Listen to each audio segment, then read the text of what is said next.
ప్రజాప్రతినిధులు అధికారులతో పాటు పట్టణ ప్రజలందరూ నడుం బిగించినప్పుడే స్వచ్ఛ సిద్దిపేట కళ సాకారమవుతుందని మున్సిపల్ చైర్పర్సన్ మంజుల రాజనర్సు కమిషనర్ ఆశ్రిత్ కుమార్ అన్నారు.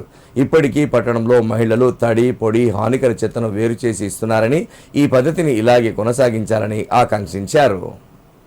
సిద్దిపేట మున్సిపల్ పరిధిలో చెత్త సేకరణ నిమిత్తం 15 ఫైనాన్స్ కమిషన్ ద్వారా కొనుగోలు చేసిన 4 ట్రాక్టర్లు, 2 డోజర్లు, 5 టాటా సిఎన్జి వాహనాలు, 1 రోడ్స్ స్వీపింగ్ మిషన్లను మున్సిపల్ చైర్పర్సన్ కడవెరుగు మంజుల రాజనర్సు కొబ్బరికాయ కొట్టి రిబ్బన్ కట్ చేసి ప్రారంభించారు. ఈ సందర్భంగా వారు మాట్లాడుతూ ఇంటింటి చెత్త సేకరణ కార్యక్రమాన్ని మెరుగుపరచడానికి నూతనంగా కొత్త వాహనాలు కొనుగోలు చేశామని తెలిపారు. సిద్దిపేటను శుద్దిపేటగా మార్చడానికి పట్టణ ప్రజలందరూ తమ తోడ్పాటును అందించి స్వచ్ఛ సిద్దిపేటలో భాగస్వాములు కావాలని పిలుపునిచ్చారు. ఈ కార్యక్రమంలో మాజీ మున్సిపల్ చైర్మన్ రాజనర్సు, మున్సిపల్ అధికారులు, సిబ్బంది పాల్గొన్నారు. ఫైనాన్స్ ద్వారా ఈ ఆటోలు, ట్రాక్టర్స్ తీసుకోవడం జరిగింది. సిద్దిపేట పెద్దగా అవ్వడం వలన ఇంకా సిద్దిపేటను ఇంకా స్వచ్ఛంగా ఉంచడానికి మిషన్లు తీసుకోవడం జరిగింది. సిద్దిపేట ప్రజలు ఇంకా స్వచ్ఛంగా ఉంచాలని సిద్దిపేట ప్రజలందరినీ కోరుతూ మా కమిషనర్ గారిని, డి మేడంను, ఈ గారిని అందరినీ కోరుతున్నాం.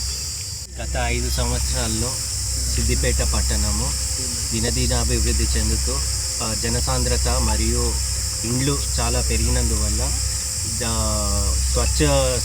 స్వచ్ఛత కోసము అండ్ ఇంకా వెహికల్స్ ఇప్పుడు మన దగ్గర ఉన్న వాహనాలు సరిపోకపోవడం చేత కొత్త వాహనాలు 15వ ఆర్థిక సంవత్సరం నిధులను వెచ్చించి ఈ వాహనాలు కొనుగోలు చేయడం జరిగింది. ఇందులో 4 ట్రాక్టర్లు, 1 స్వీపింగ్ మిషన్, 5 సిఎన్జి ఆటోస్ కొని ఎక్కడైతే ఇప్పుడు రిక్వైర్మెంట్ ఉందో వార్డ్స్లో ఎక్కడైతే ఇండ్లు ఎక్కువ ఉన్నాయో ఆ ఇండ్లు ఎక్కువ ఉన్న వార్డ్స్కి వీటిని అలాట్ చేయడం జరుగుతుంది.